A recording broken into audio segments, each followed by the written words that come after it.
lo mabuza sibonga semgunyana. Awusimgunyati phela ngithi bam-adoptile baba. Bam-adopte ngala eSouth Africa. Ndabethu. Bese ngimdzala. So yabona mabathi umuntu uya-adoptwa, hence ngithi nababa kusho ukuthi bam-adopta because mabathi umuntu uya-adoptwa noma una 40 years. Ama-challenges emshado awafani. So lokhu ngahamba kahle kuwe, mhlambe kimi akuhambi kahle. Vice versa. Yabona? Uthi wena kimi. Good evening, sanibonani Dumelang Absheni tibhadlile tsatobhadla sikhathi lesitseni nebekunene. Don't forget to subscribe, like and share. Follow us on Facebook, TikTok and Instagram. Ligama lami ngizamani ngwakadlamini Sibongo. Angihambi ngedwa nebekunene before I announce. Welcome back. Our followers, welcome back. Bafethu sinikhumbule kakhulu, mina ngijabule kakhulu when I see all these engagements kuwo onke lama shots lafakwako on our socials. Ngijabule ngathi, angathi ukuthi ngijabule njani. Angihambi ngedwa namuhla, Sister V, welcome back. It's been long. Khamba kahle akhala kusithi. How's life? I don't know if you could share to our followers ukuthi yini lele ngidakabese mabili emnyakeni. Kuningi kakhulu lokusalayo ukuthi lokuhle kude lokubi lokwendekile njengoba ngibuya ngiphelele so sho ukuthi imbilisi ahlangene nemphefumulo kusibonga lokho kuphela. #Ematsulu. Kunenzaba lesethu Sister B before you even start. Kunenzaba lana legijimako left and right CLO, the biggest project that we have lapha stadium Ematsulu. Kuhamba njani so far? Uveni wena because siyakubona kuma socials, hey CLO this one, CLO that one. What's happening? Imatsulu phume bathi siyavota sivotela iCLO nalona uthi votelani mina nalo votelani mina and siyathi indzaba yetimali yamasipala ke ne-development yaseMatsulu akusiko kuqala kuphuma ibudget yokuthi kwakhiwa stadium asathi nyalo ukuthi iyozala ngomuni sitawubona khona wena uvotela yiphi iCLO. No, mina I believe this time around ngicabanga ukuthi bahlelile bomnakethu bayihlele kahle nedi ngoba abantu uma bangathi iyahlupha lento lena angisho kunalama organizations youth laba vama ku-attenda lama meetings kuhleliwe. It's just that ngoba umphakathi na ungathi nasekuvela imali wonke umuntu ufuna kuba khona ngeke sathi, we'll never know. And then letinye leti trendako ke DJ Waras, may soul rest in peace. Armido Pakula. Hey mfana lo ngasolisi man. Labanye laba ku social media bathi hayi lona kusuye lona sifuna lo wemadreds aba understand ukuthi ngenda amaphoyisa akhiphe video le wrong kwaba nebantu labathatha le picture lapha kule video by enhance ku AI kane South Africa njani uyathi ukuthi I think lokubhlungu ngalendo ye AI lele itesibambisa umuntu utawuthatha sithombe salomunye asi enhance kuvele wena angeke akulanzelele amaphoyisa angekahlali. So kunale issue le the second suspect lo dubulile lo pull trigger ku DJ Waras lo banjiwe bekase court nyaka ufike lapha utshekisa inhloko abantu bamvela abhlungu angivisise South Africa ukuthi sime kuphi ngoba lo muntu utivumele allegedly unikwe 7,000 uthatha umphefumulo wa DJ Waras bekathembiswe 25,000 bagcina bamnika 7,000 wathatha le mali wahamba waye Mozambique kai kubo in fact ungenela illegal sho ukuthi labantu bale ngaphandle bayangena bayaphuma kunamnyanga kunasikhiye eSouth Africa uphumile wahamba after bulale DJ Waras wathi nakafika lena wayenyangeni inyanga yami washa yamgeza yamthembisa ukuthi buyela le angeke baze bakubambe kude liphoyisa lelitokubona uhleli lena uvase indlala seyamluma ubuyela futhi back eSouth Africa la bekasola commit crime khona and akusile crime leyo kuphela allegedly igroup yazamazama. So lo muntu uyambona ukuthi vele sho ukuthi nalo kubulala vele into la yathili silwane so ubanjiwe nemadreds intelligent driven operation imthole khona nalesikhwama lesivelako lapha ku video madreds bekawakhiphele lesikhani bantu basibafuna lo madreds as if madreds akajubeki bathi sifuna lo ama-dreads sojubile phela utshintshile utholakale nalama-dreads akhe angisho umuntu yakhona keep up inzabisele ama-dreads so sibonga lokuthi amaphoyisa asebenzile basi amaphoyisa akasebenzi gang utobona ukuthi amaphoyisa ayasebenza mina into lengikhala ngayo kakhulu wena sister B ngiva nanyalo ungathi umphakathi wase South Africa awukakwati enough hey yemadoda la sisatophela siphele ngalama foreign ya kona kumatima yathi we really need to take action kumatima nawe la uhlala khona yabona ukuthi bangenile hayi kancane mazama akhona aphila khona la hey bangenile labantu different nationalities bala so lona kukhuluma ngale border yethu ukuthi asikho safe umuntu uyangena la nema explosives umuntu uyathatha umntwana uyantshontsha ahambe la eMozambique kahle la eSouth Africa asibambisananga hayi umthetho kude sesikaphilwa nje umuntu akafuna konke crime uyangena uyaphuma la kafuna kutshontsha uyangena uyaphuma ufuna kubulala uyangena uyaphuma so ifuna sivote kahle lo mnyaka lona abasinike idate we go back to the drawing board uvotele nawe la ubona khona ukuthi sistoba safe khona ngabantu abethi abakaphephi nawo kaphephi uye police station uke wasitakala kayingeke yeboni na mina ngiyamemetela ngithi umphakathi asesukuma ungenelele asesukuma ungenelele lokuthemba lamaphoyisa inkinga lena sister B sisakhuluma ngetokubulalana indzaba ya Rosemary it seemed to be on the rise lokuthi uyathi nje wona ukuthi insure ngibani ekhaya ya kubalekile ukuthi sithi check ke ubuye ukuthi ngibani lokufake kuma police ungathi inkonto umuntu uhamba yo claim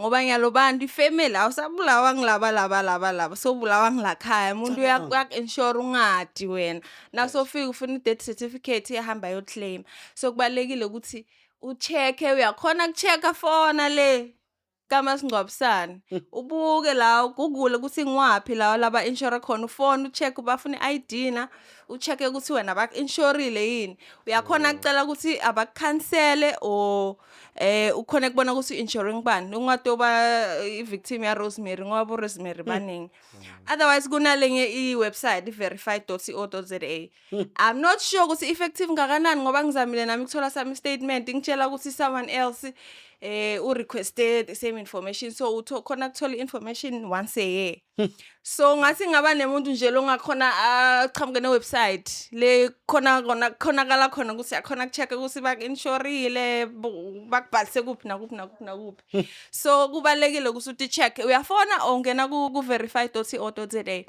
bakcheck ukuthi insure ngibani insure noma kwa insure ngoba bak insure without your permission bese le ID sebayitshontsha kulula nami ngayithola yakhe ID okay yeah sina good did you know on a lighter note maswata kithi kufuna sichaze ukuthi igama la bhatata kahle qhamuka ngoba phela hawu sithi siyabuka lana kahle igama la bhatata silo leSwati liqhamuka le Spanish okay so thina sithi maswata kithi athi bhatata siswati nje nakancane likho nakancane eSwatini igama leSpanish ufuna basichazelela ntshonjwa ufuna basichazele kahle ukuthi la ntshonjwa kanjani sebaclaim ukuthi libhatata ligama leMaswati asilo leMaswati leligama lale patata sweet potato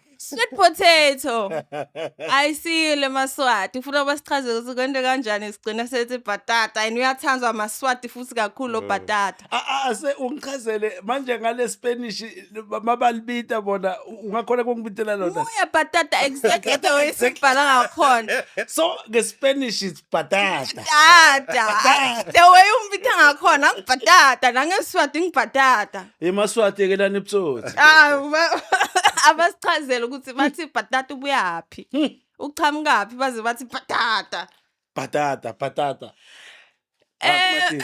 eMpumalanga the past few days besibene timvula letiningi uma ubona timbuzulwane hey tithelekile iDepartment of Health iyacwayisa kakhulu ukuthi nitivikele kuleti mbuzulwane so imbuzulwana ilumile ithatha 7 to 21 days ukuthi ukhona kubona letimpawu tokuthi ulunyiwe so ungathi vikela ukuthi na uhleli ngaphandle hlala ugcokela ukuthi vele labahlala eticojeni basenkingeni ngoba leti mbuzulwane tisasekhona ngisho nayina kakhulu imvula they are breeding diyatalana kakhulu kukhona lokwazi siphi bagcobisa Yeah, ngathi kukhona. angathi yini igama labo bathini asikwazi magama mara kukhona ungafika esitolo usingicela lokuya ngokuhambisa Yeah, Dvuzlwane ukuhambisa Dvuzlwane, yebo yeah. and thine la eLofeld senkingeni ngoba siduzane neMozambique so vele naturally siku high risk ye timbuzlwane sonyalo siphume isicwayiso and angeke baze baprele uthi uzubona ukuthi department nayo angathi ukuthi izama kuthini ngoba bekufuna bazame lokunciphisa leti mbuzlwane mara bathi wena zama ukuthi ugcobise makunendlela ukuthi unciphise imbuzlwane nciphise ungabe sitoba sengcupheni ukuthi ube nemalaria siyahafulwa nawuva nje ngathi uyakhwehlela nyana uye eclinic uye ko check basiphungula sibaningi kakhulu sibaningi kakhulu inkinga le sibonge hayi diyabhadla dibhadlile hey I'm so excited angihambi ngedwa ke nebe kunene brother Talent ninjani mnakethu sekwaba injwayelo ke kuthi yabhadla wona mnakethu ukuthi umuntu nakafikile athi chaze ukuthi yena ungubani wakabani yini budlelwani bakhe netiyabhadla ufika njani sekwaba ngumkhuba ke kuthi yabhadla kufinyelela kubantu emphakathini nangabe umhlambe umuntu ufuna ukuthi veta ukuthi bekaphila impilo lenjani so ufuna kuphila impilo lekahle athi vete emphakathini ukuthi yena untshintshe kanjani konke kona lokho so tiyabhadla tincedza abantu labafuna kwenta into leti njengaleto ngingafisa ke mnakethu ukuthi ungathi chaza ukuthi wena ungubani budlelwani bakho namhla bufika njani kuyabhadla yo Poti yes mnakethu siyabonga kakhulu siyabonga ukuthi nami ngi-invite ke la ekhaya ligama ngitalent ngwakamabuza okay yeah and then labangatiko Cobo bathi ngwakamongwe so letibongo leti dam tonke and then ngitalwa ngilamanzini okay yeah ngitalelwa ke esigodini sasenkomazi eSteenbok le emnceleni okay eMozambique neSouth Africa so ngila ngitalwa khona ke and then ngekukhula ke ngihlala khona ngihamba ngikhulela engodini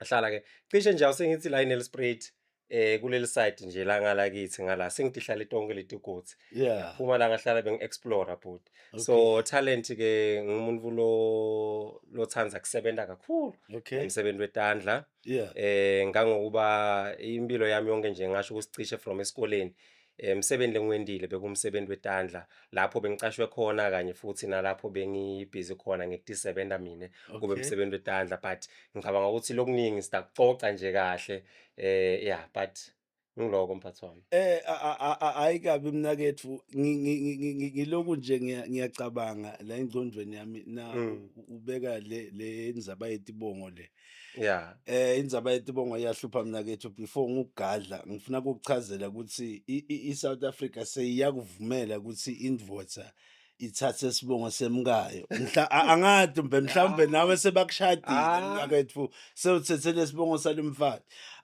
angisho wena wakamabuza yes lo mongwe kanjani umuntu alenge itibongo letibili kwente kanjani kusuke kufike njani mnakethu Mongwe sibongo sami sokutalwa okay babe longitalako wakamongwe okay utalwa eMozambique okay kanje futhi nebafowabo labanyenti uyakubona okay so ngenhlanhla wakhona ukuthi akhona ukuthola umsebenzi kuze ukuthi akhona nje ukuthi ancede ekhaya simo lokho nalokho so emndenini wakhe nguye nje wekucala lengasho ukuthi wafika ngala eSouth Africa namakwakhe lokungigogo wami so wafike ke wahlala ngala so uma hlala ngala obviously kufuna ukuthi athole ipermit olengasho ukuthi i-resident or i-ID uyabona so kwaba nemndeni ke la khona lofikela kuwo and then wamthathisa i-ID lo mndeni loyo bekumndeni wakamabuza okay so sorry ukukushuba kancane mnakethu ngiva ungasi kumcokwa ukuthi ngivele lobutsotsi lobukuthi umuntu nakaqhamuka eveni lelinye afika ngala Yes. bese sewendelwa i-ID emgunyathi uthatha tibongo tebantfu. Ngeke Sikhuluma ngebantu laba-cross ibhoda uthulisile. Uyathi ukuthi phela angifuni ukulanzwa mina sengilanzwa tapiya ngihledile. Ngendlela ungasabi nakethu ngendlela bayibeka ngayo bathi wena sewangala. Yabona liziri ngaba ngibabwakho. Yeah. Oh lo Mabuza sibongo semgunyathi. Awusimgunyathi phela ngithi bam-adopt lo Mabuza sibongo semgunyathi. Awusimgunyathi phela ngithi bam-adoptile baba. Bam-adopte ngala eSouth Africa. Nakethu uma wena ubitwa ngetibongo letibili kungibaba wakho tonke letibongo sinye sibongo singumgunyathi. Shokuthi laba ngaqala kuphenya abaningi balaba ngajikisa. Awu nje sekhona lama records lawo. No mnakethu ngiyavisisa ukuthi baba wakho wabese ubita ngalesibongo semgunyathi. Manje mina into lengifuna kuyigeza kuwe ngoba wena ula eMpumalanga even lethu Maswati thineke siyahlonipha tibongo mnakethu. Ungasathi biti ke wena ngalomgunyathi wesibongo. Ngengicala. Yeah wena mongwe ungazivethi nokuziveta ngiyaxolisa nje mne kakhulu ukuthi sengizivetile ebantwini ukuthi nangumnakethu hamba utshela abantu ngesibongo sababa wakhe semgunyathi. Uyabona nje kunginyalo ne ngicabanga ukuthi uma ngingathi mine ngiqalisa lesamongwe phambili ngisa samabuza emuva. Ngabe ngende liphutha lelikhulu kakhulu ngoba babe since wa-adoptwa ngimabuza. Akazange akufihle ukuthi yena ngimongwe. Nanamhla nje naloku ngikhula so bantu babami bayati ke ukuthi mine ngingimabuza and ngwakamongo. Lokho awukufihla ukuhambisa ngelayini ngoba ngewati letibusiso phela ukuthi sisebenzise lesibongo lesi ngitalwa ngimabuza njengoba phela ungitale vela sebenzisa mabuza bomnakethu bonke mabuza bobhuti wakhe bonke mabuza lokusho ukuthi imndeni wethu wonke nyalo usebenzisa mabuza so tiningi tibusiso lethamba nalesibongo lesi angicabangi nje nokuthi ngalinye langa ngitawuke ngifise ukuthi ituke ID yami ngihambe ngiyontshintsha mabuza ngisebenzise mongwe so lesibongo lesi sibongo lengikhule ngaso incwadi yami yase clinic ithi mabuza abazange bakufihle bathi lo ngimabuza ngiso sibongo lebaba wakho afikele kuso so wena sibongo sakho qobo ngimo so ngithi thwele 22 so tiyangijabulisa umndeni wami nawo usebenzisa mabuza but uyati ukuthi babe utalwa or usitukulwane sakamongo so dibongo tami lethi and then mina ke makwami wakamanzini so naso sibongo that's why ngithi mina ngina 3 lokhu nje kuya futhi kundlulele ekutheni nabomake enginabomake labaningi kakhulu nginabomake ngitalwe ngimunye but lo ngitele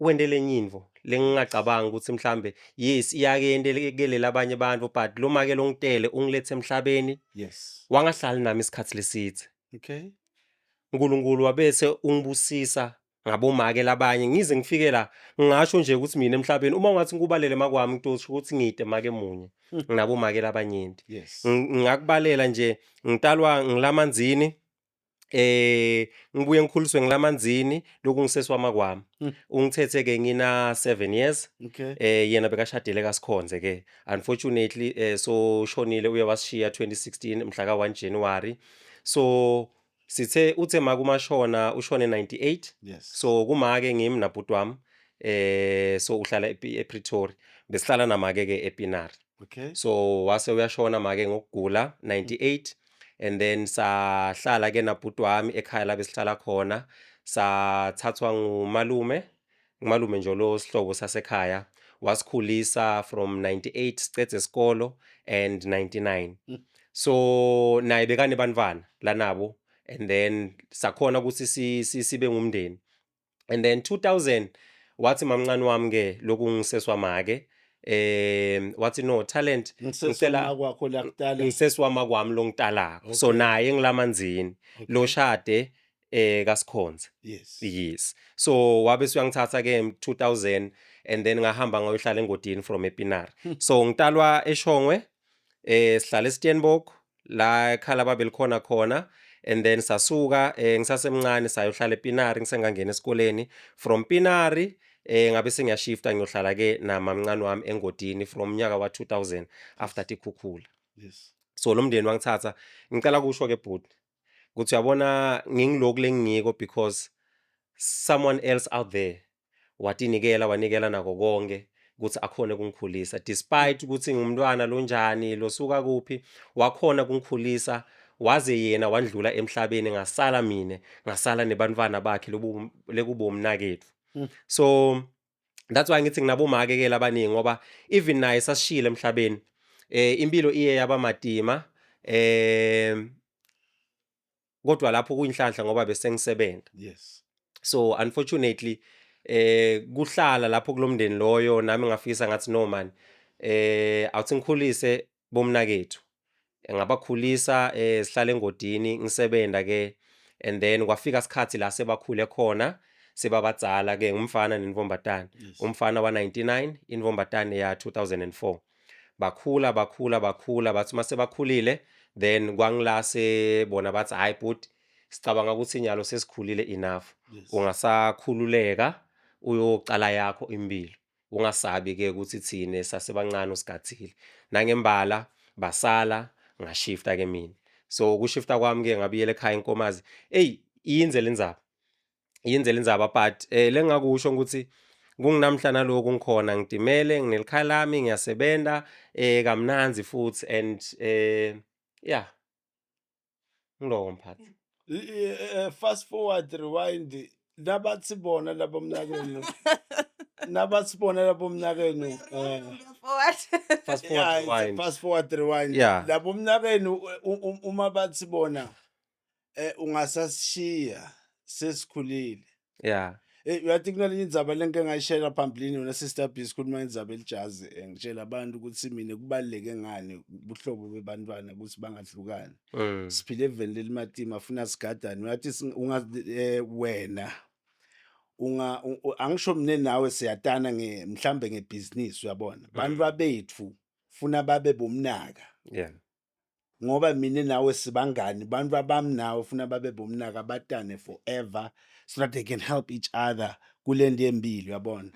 So bona when they said usesibadzala wena mnakethu ungasashiya iyangiphunyukela kancane lapho ukuthi bese bachaza ukuthi wena sale uhamba sesikahle thina siyalibonga lelipalishi lakho. Just kancane nje. All right. No ngicabanga ukuthi uyathi ke ukuthi uma umuntu ashona kuba khona tihlobo. Okay. And letingafani nakhona. So tiyaye kancane tiplant i-information lengekho right ebantwaneni. Okay. Knowing ukuthi uma bakhula this information will explode and lokhu lebakufisa kona kutoyendeka. So ngicabanga ukuthi kube nebantfu labathite labafaka information. It was the first time ukuthi bathi ukuthi mina ngisengibhuti wabo lotalwa nabo. Bakhula nje bathi ukuthi ngingibhuti wabo ngitalwa nabo. So ngalamanye amagama khamba kwakho bekungasindvo lekahle bekungasimnandi. Bekungasindvo lemnanzi but nyalo sengiyakhona ukucoca ngako ngoba indvo lengilimatile isikhathi lesithi. Okay. Baye bathi no bhuti wena lana thina sesizokhona kutendela ngoba wena uyasilawula kakhulu uyakubona and lana uyayathi show bathi kukithi la. Okay. Yeah kwaba ngiloko ukuthi kukithi la. So kahle kahle uma bathi hamba bengana choice. Okay. Yeah bengana choice because they were fed information lena make langakaza bafite yona. So someone else had the audacity ukuthi asho ukuthi hayi no lo akusingibhutweni because bebafuna bona kungena bathathe lokwalabantwana and mina bengimendleleni yabo. So unfortunately I had to step away but ngibe liso lokhozi ngikhona kubanaka ngingekho kuvutane nabo. So wena nabantwana savana. Sesiyavana nyalo. Ngicabanga ukuthi uma lendvu isathanza kwendeka it was 2017. Okay. Yeah 2017 December 2017 or January 2018. So impilo yami yaba madima kakhulu. Okay. Yeah impilo yami yaba madima ngakhona kuhila mina and then once ngahila ngabe sengiyakhona nokuthi nabo ngibacolele and then I was the one who reached out to them. Okay. But lo mncane ke wenvombatana yena si right naye kakhulu. Kungilolo munye nje lo wemfana ukuthi sometimes uva bena ama episodes lendvo ivuke because umuntu lo safara une anger lengayathi ukuthi ngidothi biya kuphi, but I believe ukuthi ma professionals they can be able to figure that out. Uyakubona ukuthi kwendakalani nako konke lokho, but all in all mina ngibaxolele, ngithi xolele nami mhlambe ngekuthi ngabe kunetinto letinye lengingakatenti kahle onjani, but i-relationship yethu say right kakhulu. Unehlito lehle kakhulu mnakethu. Kude wena lokwendile, kuthi nokufuna icweze ngayo. Bakusukela ubondla banika liphalishi bakucosha. Yeah. Yeah. Yeah. Iyahamba impilo mnakethu. eMatsulu ufike njani eMatsulu? Kuphuma kwami eMatsulu ne. Ukufika kwami eMatsulu, sorry. Ngifike because uma ngiphuma engodini lo 2017. Yeah. Ngahamba ngaya back ekhaya eNkomazi eSteenbok. Yes. Because I had nowhere else to go. Okay. Bese kukuningi. Uyakubona, coming from ifamily, magama, treatment, so I was the black sheep. So I had to go ngiyobuka umndeni wami ekhaya because angizange ngikhule nabo njengoba ngishito ukuthi ngikhule namake. So ngahlala, but eSteenbok eNkomazi, lendzawo yihle ithulile. Unfortunately bese ngingumuntu lothanda kusebenza and my resources bewamancane kakhulu. So one of my friends naye wakamabuza, I won't forget that brother of mine, Mxolisi Mabuza na Dumsani Mabuza, bahlala ePinar. They took me in. Bese ngimdzala. So uyabona mabathi umuntu uya-adoptwa, hence ngithi nababe shows bam-adopta because uma bathi umuntu uya-adoptwa noma una 40 years. So lo mngani wami wangithatha wathi no, ngicela ubuye uhlale ekhaya. I know ukuthi uma Soweto there's a lot that we can do, there's a lot that we can achieve. So I stayed with them because my siblings wabo, they were in university, so bebane space endlini. Then they housed me, ngahlala nabo. And then December 2018, bantwana babuye university. I had nowhere else to go. And then that's why ngithi mina uyabona ngikhuliswe abantu labanyende kakhulu. Ngikhuliswe Strad. Uyabona. So I had friends whom they are now my family. Ngumdumseni na Mthera and na Cleo. Okay. Yeah, bakandlovu. Yes. I met them esondweni I think around 2008. Yes. So we grew esondweni Sonde Alliance sonke. Then ngexoxa nabo bathi no Talent, you are family. Please come and stay with us until you figure out impilo yakho, until you decide to start over, until usho ukuthi this is what you want to do now, or lokhu ufuna kuyiqala impilo yakho njani. Yes. So they spoke with family yabo, lokhu ngibaba eNdlovu namake eNdlovu, but you know we have a friend, but nhlanhla leyo bese bangathi because I used to visit ngema weekend. Okay. But you know Talent can come in. Then I went there December 2018. Kufika kwami lapha uNkulunkulu wayishintsha impilo yami. December kuyi-festive and it was a family ukuthi ngoDecember they go out. iChristmas bayidla bamndeni and then iNew Year bayaphuma boyidla on a vacation. Yes. That's where life yami changed. Because we went on a trip, I was confused. There was a lot lokwendeka empilweni yami. Sahamba saya eDurban. Kusejuba mnyaka. Bhuti Mzamani. Kufika kwami laphana, I sat elwandle this other time. Ngathi madoda, uNkulunkulu ngila nyalo. Uyakubona ukuthi ukhulume naNkulunkulu ngathi uyambona uhlele elwandle kuvulekile. Yes. Ngathi from now on ngifuna ukufundisa umsebenzi wetandla. I cannot keep living like this. Ngifuna ukufundisa umsebenzi wetandla, ngimastare every 3 months, ngimastare a new skill because bekuthi into lengayenda. I had ukuthi ngiqala impilo yami kabusha, ngikhone kwenda imali, and then I made that decision ukuthi every 3 months I'm going to master a new skill, I'm going to study on YouTube, I'm going to affiliate myself nebantfu labenta lemsebenzi lengifuna kuyifunza. Yes. So sabuya ke on that vacation, that's when I started, uNkulunkulu sebenza ngaletinye indlela Bhuti Mzamani. You know, ngathi ngibuya on the first week I met with uButsia. We sat down and I was like, Sia, this is what I want to do now. Yes. But akusi right ukuthi ukhulume nebantu ukuthi ufuna kwendani, but you've got these few people in your corner that you know ukuthi ma guardian angels wakho, or singasho ukuthi they are destiny helpers, I mean. So I sat down with uButsia. Butsia wathi, Talent, I know that you can pull this off. Yeah. Talent, I know that you can do this. And the first thing was a carpentry. Funza msebenzi wetandla, ngidile ngesigodo nje kuphela. Okay. Akuzange kuphele liviki. Sia came back to me. What's a talent? I know that you can pull this. There's a shop that you need to go and feed. Kunemndeni lokhona lo busy ngekuthengisa i-PPE in Nelspruit. They were opening a shop at City Center. So that was my first job that opened a lot of doors for me. So that's where I am now. I'm still busy ngesigodo, I'm still busy with a carpentry. So kuningi kakhulu bhuti. Mina ngiyajabula nangibona a young black man, proudly married. And I think one of the things later gama. Yeah. Me. And also because azange awufihla umshado. Kwaba abantu laba vlogger goba ku Facebook. Hey, bekukuhle man. Yeah. And you really made me proud. I'm not gonna lie. Ngoba bambalwa bobhuti labancane. Labangena emshadweni batibonakalise babe example to other young people. Shortly nje ngifuna kushada mina lo mnyaka nedi ngisabuke phansi experience emshado umncane, a young black man, you still starting up. Yo, take a Sister P, mshado umnanzi. That's all I can say. Mshado umnanzi. It's good. Yathi kuthi uma bathi ngena phakathi. Yeah. Utibonele.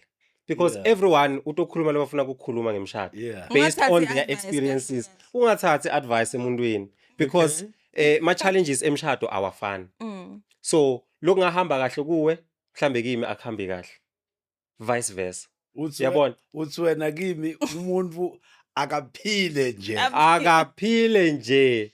Angalaleli umuntu. Kube ngiloko nje. But lengakusho ukuthi masongenile le experience ihlukile. Okay. My challenges emshado awafani. And lamanye mhlambe they would go to an extent whereby ngigcine nithi no man, the vision is not the same anymore. Okay. Yabo? And then you decide ukuthi no man, qhubeka nale vision lengicabanga ukuthi unayo and ufuna kuqhubeka ngayo. Nalolo munye athi no, peacefully so qhubeka nale vision lo ufuna kuqhubeka ngayo. Uyabona?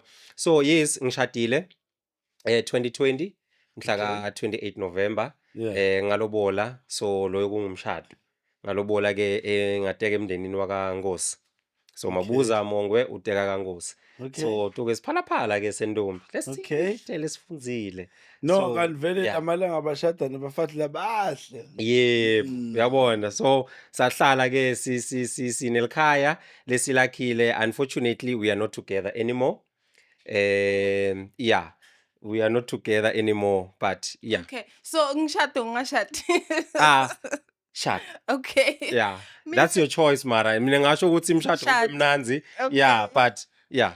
Talent mina ngikwati ku fashion. Ngiyalo ukuthi carpentry. Yeah. The transitioning kusuka ngalana ufike ngalana. All right, after matric ngisahlala engodini. Ngathi ngiphuma nje ka matric. Yes. Kuna seswami ngisesineli sibiya. Mfana mamkhulu wami bomake. Yes. So wangithatha ngihlede endlini wathi M4 la bayacasha. Ngahamba ke ngayofaka iCV eWoolworths bekungu January if not February. Mhlahla leyo bangiqasha ngiphuma esikoleni. Ngayosebenza eWoolworths Riverside, ngatrainer ke ngasebenza eThilini. But for mina I'm a creative person. I realized ukuthi ngimuntu lo creative. So kuna le department ke legcokisa bopopi etitolo iba style nanani uma usebenza esitolo setimpahla. So ngabe sengiba interested kulo msebenzi loyo. Then I was trained ngasebenza lapho ngicokisa bopopi nanani, and fortunately so I had the opportunity ukuthi ngihambe ngiyohlala eJozi 2014. So ngahamba ngayohlala eJozi ngisebenza eWoolworths eJozi, and that's where ngisho ukuthi ngangena on the fashion industry officially. Ngayosebenza nje in short ngasebenza bo ka SABC dressing up some of your likes mhlambe laba ku TV, uyabona. So ngihlele eJozi 2014 2015, and then ngabuye ekhaya 2016 when my mom passed away. So yeah, I had my event. I was an event organizer. I did my BFM Awards, Beauty, Fashion and Music Awards, because I wanted to recognize everyone. I wanted everyone lo busy ngemsebenzi wetandla in fashion or labenda ma makeup to be recognized. So nge-experience yami le ngibe nayo ngisahlala eJozi, I then started my awards. It's BFM Awards with a brother called Billy Brown. So we started my awards 2015. And then sabuya sawa hosta ke in Nelspruit. So sawa hosta, and then it was a success. And then saqhubeka sasebenda. So beku event lenhle kakhulu until we came to I think 2018 when I started to have my challenges. Then I had to pause it a bit so that I can focus on myself, recovering, getting myself up again. Then the vision will continue. So I'm still there, Sister P. I am still, I still love fashion. Howsoever, now I am busy with carpentry. Yeah, lekungiko nje lengispecialize ngako kakhulu. Muswena lesikani usanabo Mthembeni bengisonda nawe mina kethu wavele wadla phansi nje wabaleka esontweni angathi kwenikani ase ungitshele umenjani spiritually so ule genge yekholwa masiko spirituality Iyahambe geziselena for a minute. okay Right. Yeah, spiritually I'm a Christian, born again Christian. nethu wabaleka esontweni Ngabaleka esontweni, but solo ngiyathandaza, solo ngiyalifunza iBhayibheli, solo ngiyayikhonza ke inkosi lengumsindisi wami. wanyanyiswa ngibani mina Kude longinyanyisile futhi, solo ngiyakhonza nemalunga onke nje asesontweni, solo si right kakhulu. yeah Ukhonze ekhaya usaya esontweni labo phela ba retire. Ngisaya ngile it's first Sunday yalomnyaka ngile. After how long? Ngathi bese nginayo 2 years if not iminyaka. mina nginabo 2 months angiyesontweni Unabo 2 months. angisho sifundiswa ngini nanibaleka sibona ukuthi hawu yini lele ngaka lekubalekwayo Ubalekiswa njani ngimi ngoba phela mina nawe bese praise team sobabili. Oh, now uyacula. Yo uNkulunkulu ngibusisile ngevoice. Makwami lenyino lengibongela yona. Ngiloku ngetha leligama athi ngtalent. kahle kahle Balekelani enkonzweni talent incula. No, kuba okay for mina la ngihlala khona nyalo bese kukusekutseni kakhulu nasebandleni lami. So I had difficulties ukuthi ngiye esontweni, and then also I was still trying to find a church close by. Yabo, unfortunately if you skip 1 Sunday, 2 Sundays ugcine sekuba inorm, ugcina uhlala ungasayi esontweni. So I was trapped kuloko until ngidecided ukuthi no, I'm going back to church. mina ngicabanga ukusibolingisela mina angisho mina ngafundisa nami ngashada by the way ngabe sengithatha lo wakami mfati ngimfundisa lelisonto kuze mina ngihambe ngiyowenta imali ngathi sonda Waqhubeka wasondela umndeni wakho. Yebo, ngiyinvo lenhle kakhulu.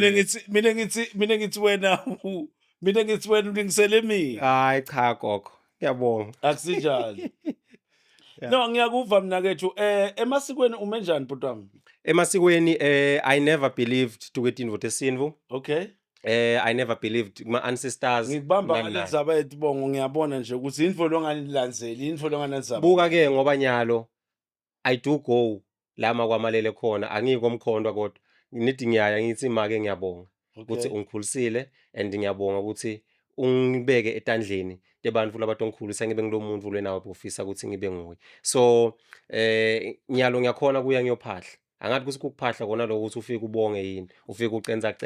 So yeah, Phathula seyahamba igezi. yes. ya ngicabanga ukuthi sister ubuya ke badlile sihamba na talent lana ningangibalekeli nina banana ningangishiyi. Stay tuned, siyabuya for the second one. Peace.